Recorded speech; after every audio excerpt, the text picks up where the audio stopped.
The palace of the demanding and iron-fisted Russian Tsarina Catherine the Great is full of intrigue. Devoted Chancellor Nikolai Ilyich conducts delicate negotiations for a treaty with France while surreptitiously stealing from the imperial treasuries. General Michael Wronski schemes to overthrow Catherine in a military coup and install his oafish nephew Boris as a figurehead. Countess Anna Jashikov is the Tsarina's confidant and lady-in-waiting, helping her navigate the social aspects of court life.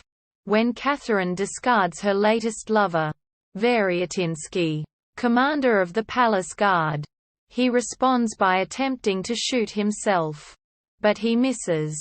Determined to conclude the Russian-French treaty by receiving the Marquis de Fleury, the French ambassador, Chancellor Nikolai orders that not only he and the ambassador may spend any time with the Tsarina. However, determined young Lieutenant Alexei Chernov, coincidentally Jashikov's fiancé, insists on an audience with Catherine, riding for 3 days and storming past palace security to speak to her. Chernov comes bearing news of Wronski's nascent rebellion. It comes as no surprise to the Tsarina or to Chancellor Nikolai, who has already made an arrangement with Wronski.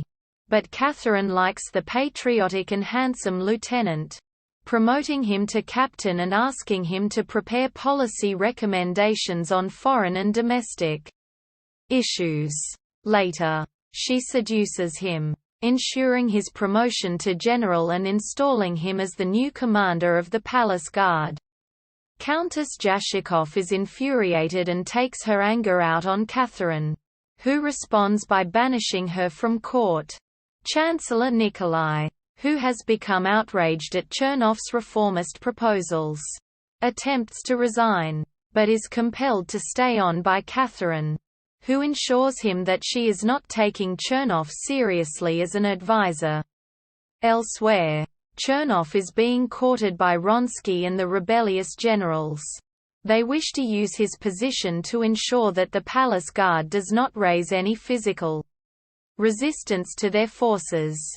To drive a wedge between Chernov and Catherine, Wronski introduces Chernov to Variatinsky, who informs Chernov in private of his intimate knowledge of Catherine. Chernov attacks Variatinsky and begs Catherine to say that Variatinsky was lying.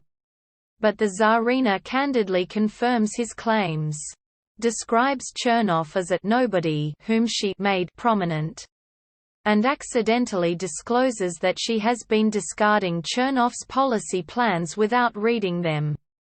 Chernov returns to Wronski and pledges his support. Later that night, he dismisses the palace guard and arrests the Tsarina. Troops storm the palace, but they are loyal to Catherine. Chancellor Nikolai has leveraged his illicit control of Russia's finances for the allegiance of the rebels and then immediately betrayed them.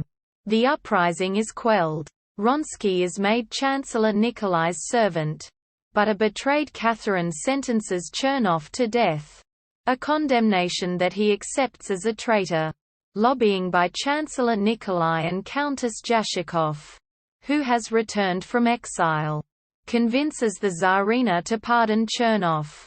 Finally, Catherine and the French ambassador conduct their long-delayed meeting. The diplomat, himself a young and handsome nobleman, greets Catherine with such obsequious flattery that the Tsarina takes a romantic interest in him. And the film ends with Chancellor Nikolai leaving the two to flirt in privacy, confident that a relationship between the two will lead to the alliance for which he has long schemed.